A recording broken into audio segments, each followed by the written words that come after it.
बहुत अच्छी कहानी जिसका शीर्षक है संसार में सबसे बड़ा दान कौन सा होता है। बहुत समय पहले की बात है। हिमालय की तराई में बसा एक छोटा सा गांव था। नाम था सत्यपुर। वहां के लोग सीधे साधे, मेहनती और धर्म में आस्था रखने वाले थे। गांव के पास एक घना जंगल था और उसी जंगल में एक साधु महाराज का आश्रम था। साधु महाराज, जिनका नाम स्वामी करुणानंद था, बहुत ज्ञानी और दयालु थे। दूर दूर से लोग उनके पास आकर अपने प्रश्नों का समाधान पाते और जीवन का मार्गदर्शन लेते। एक दिन गांव में खबर फैली कि स्वामी करुणानंद गांव के मंदिर में प्रवचन देने आ रहे हैं। गांव के सभी लोग, बूढ़े, बच्चे, स्त्रियां, पुरुष मंदिर में इकट्ठा हो गए। स्वामी जी ने कहा, आज मैं तुमसे एक प्रश्न पूछूंगा।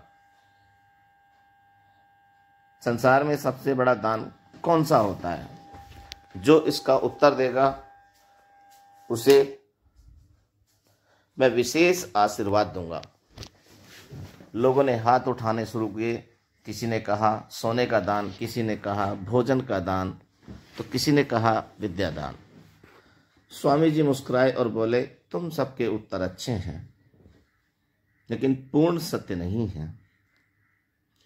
इसका उत्तर एक अनुभव से मिलेगा, शब्दों से नहीं। मैं चाहता हूं कि गांव का कोई एक युवक मेरे साथ 2 सप्ताह की यात्रा पर चले।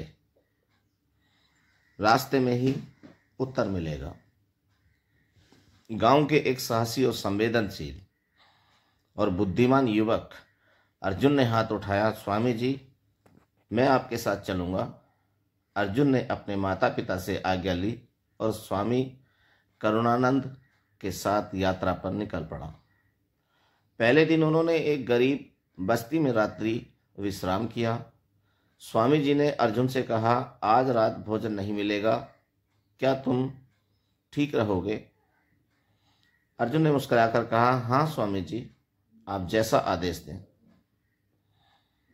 उसी रात अर्जुन ने देखा कि पास के झोपड़े में एक बूढ़ा व्यक्ति और उसकी पत्नी भूखे थे। अर्जुन के पास जो थोड़े बहुत सूखे फल बचे थे वह उसने उन्हें दे दिए। बूढ़े ने कांपते हाथों से फल लिए और आंखों में आंसू भरकर बोला, बेटा, तूने आज हमें जीवन दान दिया है। ईश्वर तुझे सुखी रखे। स्वामी जी मुस्कुराए और अर्जुन से बोले, क्या तुमने देखा? ये अन्नदान था जो भूखों के लिए अमृत के समान है। परंतु अभी हमें आगे बढ़ना है। अगले दिन वे एक नगर में पहुंचे जहां एक विद्यालय था। वहां एक लड़की पढ़ाई में बहुत होशियार थी, पर उसके पास किताबें नहीं थीं। स्वामी जी ने अर्जुन से कहा, क्या तुम इसे कुछ सहायता कर सकते हो? अर्जुन ने अपना रुक्का बेचा और उससे किताबें खरीदकर उस लड़की को दे दी। लड़की की मां रो पड़ी, बेटा, ये तो विद्या का दान है। तूने हमारी बेटी को भविष्य दिया है। स्वामी जी ने अर्जुन की पीठ थपथपाई। अर्जुन, तुमने एक बहुत बड़ा दान किया है, लेकिन अभी उत्तर नहीं मिला है। फिर वे एक ऐसे गांव में पहुंचे जहां महामारी फैली हुई थी। वहां एक वृद्ध दंपत्ति अपने बीमार बेटे के लिए मदद मांग रहे थे। डॉक्टर की फीस देने के लिए उनके पास पैसे नहीं थे। अर्जुन ने अपने पास के सारे पैसे दे दिए और स्वयं पास के तालाब से पानी लाकर बीमार व्यक्ति की सेवा की। जब वह व्यक्ति ठीक हुआ तो उसकी मां ने अर्जुन के पैर छुए। बेटा, तूने जीवन दान दिया है, हम तुझे कैसे धन्यवाद दें? स्वामी करुणानंद गंभीर हो गए। यह अत्यंत महान कार्य है अर्जुन, परंतु सबसे बड़ा दान इससे भी आगे है। अंततः वे एक पर्वतीय गांव पहुंचे जहां भूस्खलन की आशंका थी। वहां कुछ मजदूर फंसे हुए थे। बचाव कार्य चल रहा था, लेकिन कोई भी जोखिम नहीं लेना चाहता था। अर्जुन ने कहा, स्वामी जी, यदि मैं वहां जाकर उन्हें निकालने का प्रयास करूं तो क्या यह ठीक होगा? स्वामी जी ने कहा, जो अपने प्राणों को भी जोखिम में डाल दे दूसरों के लिए, वही सच्चा परोपकारी होता है। ये तुम्हारे ऊपर है। अर्जुन बिना देर किए उस खतरनाक क्षेत्र में घुस गया। उसने 2 बच्चों और एक महिला को सुरक्षित बाहर निकाला। उसके पैर में चोट लगी, पर वह मुस्कुराता रहा। स्वामी जी भावुक हो गए। अर्जुन, आज तुमने अपना शरीर, समय, भावनाएं और साहस सब कुछ दूसरों के लिए अर्पित किया। यही है आत्मदान। यही संसार का सबसे बड़ा दान है।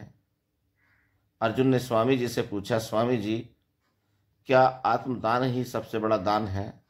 स्वामी जी ने गहराई से कहा, अर्जुन, जब कोई व्यक्ति स्वयं को भूलकर किसी अजनबी के लिए, मानवता के लिए अपने जीवन, सुख सुविधा, भावनाओं या समय को अर्पित करता है, तो वह केवल एक दान नहीं, समर्पण करता है। यही आत्मदान कहलाता है।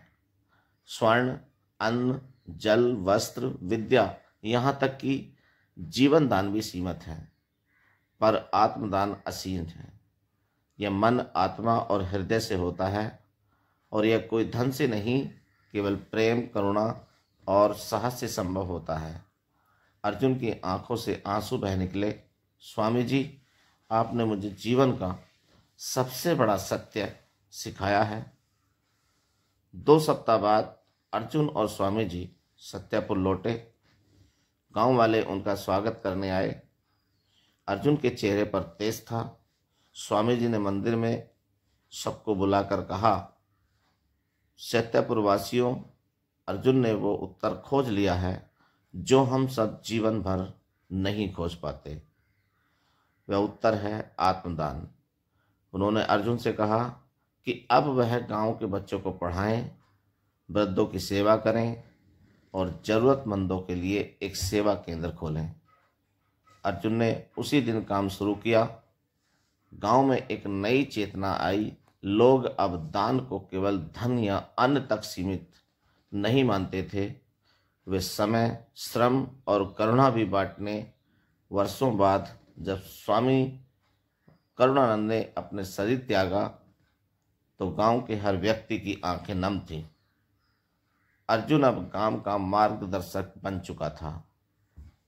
उसकी एक ही शिक्षा थी, जो दूसरों के लिए जीता है वही सच्चा मानव है। और जब तुमने अपने अस्तित्व को किसी और की भलाई में लगा देते हो, तब तुम संसार का सबसे बड़ा दान, आत्मदान करते हो। दोस्तों, कहानी कैसी लगी कमेंट में ज़रूर बताएं।